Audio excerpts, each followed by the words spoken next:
Ferrari may have just discovered something terrifying hidden inside the SF-26, and now even the FIA is paying attention.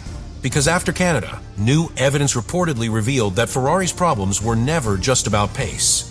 The real issue may be much deeper. Lewis Hamilton finished second in Montreal. He looked happier than ever in red. And for the first time all season, Ferrari finally looked competitive again.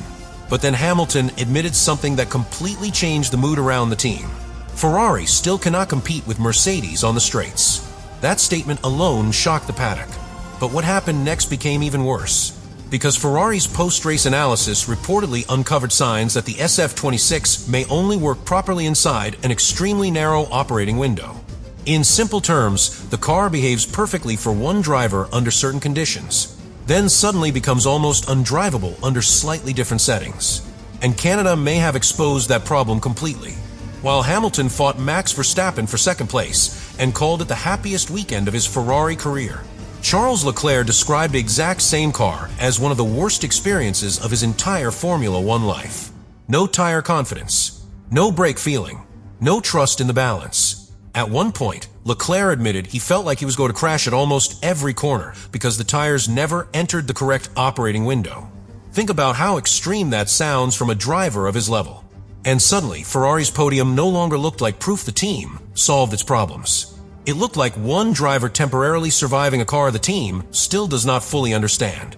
Now the FIA is closely monitoring Ferrari's development situation through the ADUO system, the exact mechanism designed to help manufacturers falling behind under the new hybrid regulations. Which means the most legendary engine manufacturer in Formula One history may officially be entering recovery territory.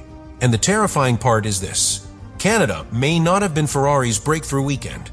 It may have been the race that exposed the real SF-26 crisis for the very first time. From the very beginning of the Canadian Grand Prix weekend, Ferrari already looked far more unstable than the final podium results suggested. And the scary part is that Lewis Hamilton's incredible performance almost hid the entire problem. Because while Hamilton finally looked connected to the SF-26, Charles Leclerc looked completely trapped inside it. The contrast between both drivers became impossible to ignore. Hamilton looked calm under braking, smooth through long corners, comfortable managing tire temperatures during the final stint against Max Verstappen. Meanwhile, Leclerc spent the entire weekend fighting the car itself, not rival teams, the car. And according to Leclerc, the problem started immediately during the first practice session and never disappeared. The tires never entered the correct operating window. The rear balance constantly shifted. The braking confidence completely disappeared. Imagine trying to sprint across loose gravel while someone changes the shape of your shoes every few seconds. That is basically what an unstable Formula One car feels like. Every corner becomes unpredictable. And once drivers lose confidence in the rear balance, the entire rhythm of the lap collapses instantly.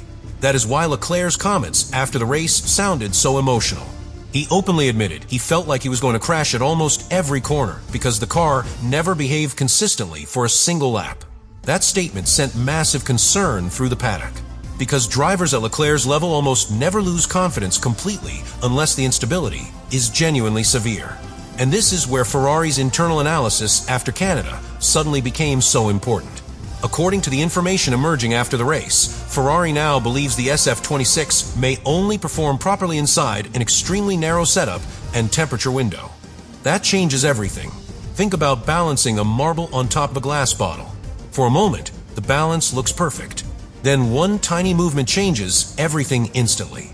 That may now be the reality of Ferrari's car under the new 2026 regulations. For Hamilton, the setup finally entered the correct operating range in Canada. For Leclerc, the car never found stability at all. And once teams realize the operating window is extremely narrow, panic usually follows quickly. Because narrow setup windows create inconsistency everywhere. One track suddenly feels competitive.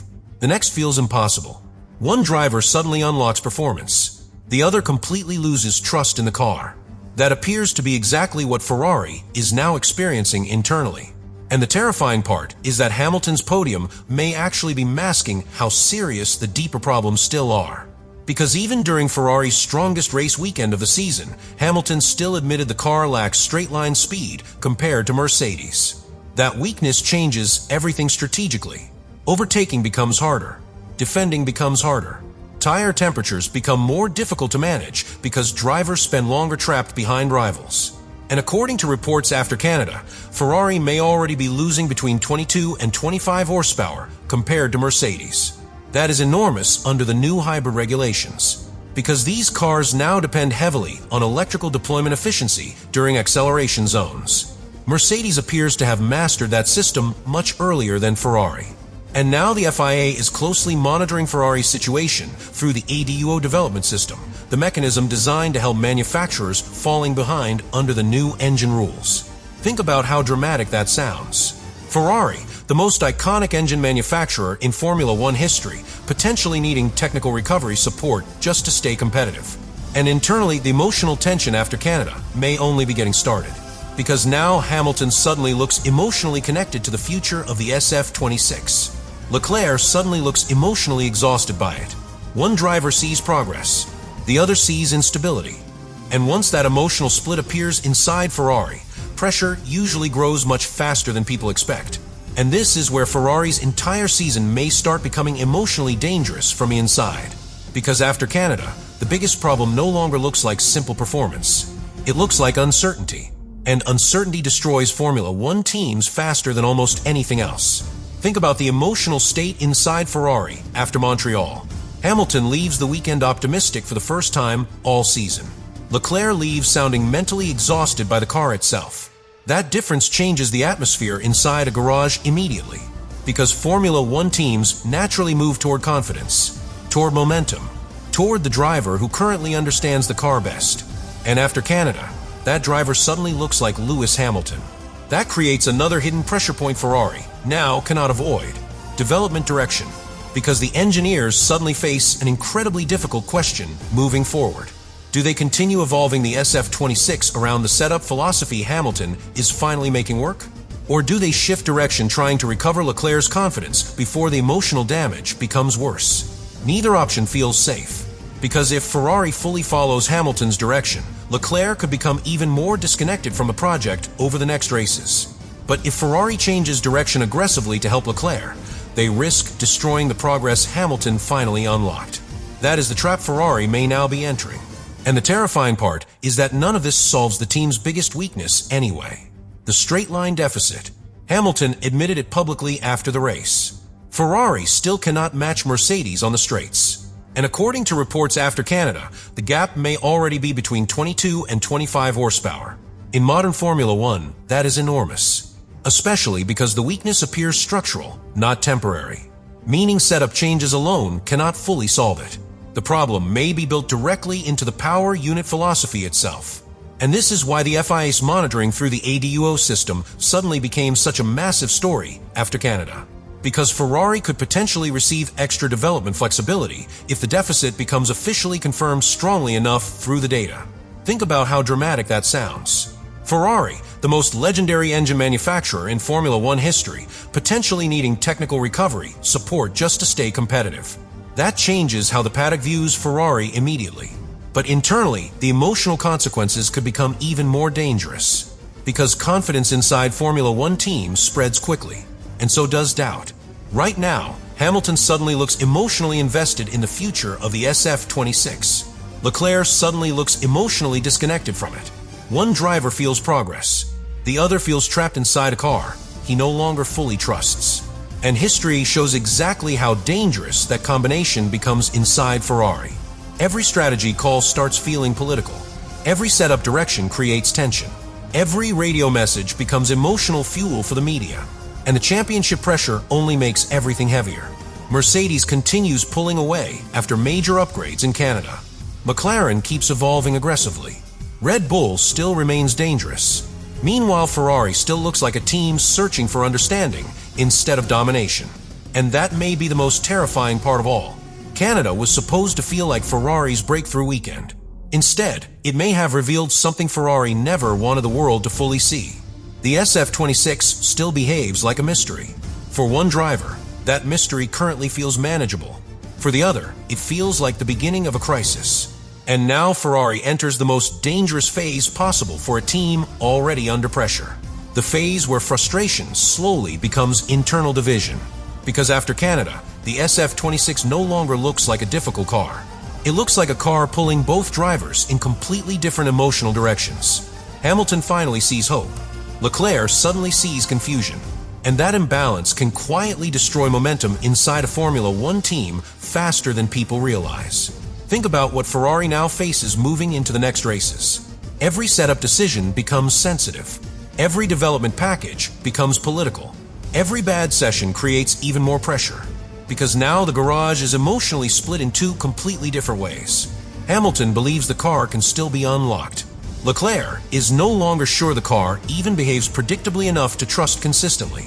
That difference matters enormously, especially at Ferrari, because Ferrari does not operate like a normal Formula One team when pressure rises. Every emotional comment becomes a headline across Italy within minutes. Every strategy call becomes national debate. Every sign of driver frustration creates speculation about deeper internal problems. And after Canada, those signs suddenly feel impossible to ignore. Leclerc openly admitted the car never gave him confidence for a single lap all weekend. Not one lap. That sentence alone tells you how serious the instability felt from inside the cockpit. Because Formula One drivers survive difficult races all the time. What mentally destroys drivers is unpredictability. Not knowing whether the rear will stay stable under braking. Not knowing whether the tires will suddenly overheat. Not knowing whether the balance will disappear mid-corner. That is why Leclerc sounded emotionally exhausted after Montreal. And meanwhile, Hamilton's ability to adapt may actually be masking the real scale of Ferrari's problems. That sounds harsh, but think about Hamilton's career. Different regulations, different tire eras, different engine philosophies. He has spent nearly 2 decades adapting to wildly different Formula One machinery. So when Hamilton suddenly extracts performance from a difficult car, that does not automatically mean the car itself is healthy. Sometimes it simply means the driver has found ways to survive the weaknesses better than others. And if that is true, then Ferrari's podium in Canada becomes far more dangerous than positive, because the result may create the illusion of progress while the deeper structural issues remain completely unresolved, especially the engine deficit. Hamilton admitted publicly that Ferrari still cannot compete with Mercedes on the straights. And according to reports after Canada, Ferrari may already be losing between 22 and 25 horsepower under the new regulations. That is enormous, especially because the weakness appears connected to hybrid deployment efficiency, the exact area now defining huge parts of modern Formula One pace. Mercedes appears to have mastered that system much earlier than Ferrari. And that reality creates another terrifying problem for Ferrari moving forward. The more aggressively they push development trying to recover performance, the narrower the operating window of the SF-26 may become, meaning the car could become even harder for Leclerc to trust consistently. That is the nightmare scenario Ferrari desperately wants to avoid, because once one driver feels connected while the other feels abandoned by the car, internal tension grows very quickly. And now the FIA's monitoring through the ADUO development system only increases the pressure further. Because if Ferrari officially qualifies for extra development flexibility due to the engine deficit, the symbolism would be brutal. The most iconic engine manufacturer in Formula One history needing technical recovery assistance just to stay competitive in the modern era. And inside Maranello, everyone understands what that would mean emotionally. It would confirm the fear Ferrari has been trying to hide since the beginning of the season. The SF-26 is not simply unfinished. It may fundamentally be a car operating too close to instability, which is why Canada may eventually be remembered as the weekend Ferrari's real crisis finally became impossible to hide. Not because Hamilton finished second, but because behind the podium celebration, the cracks inside the project suddenly became visible to everyone.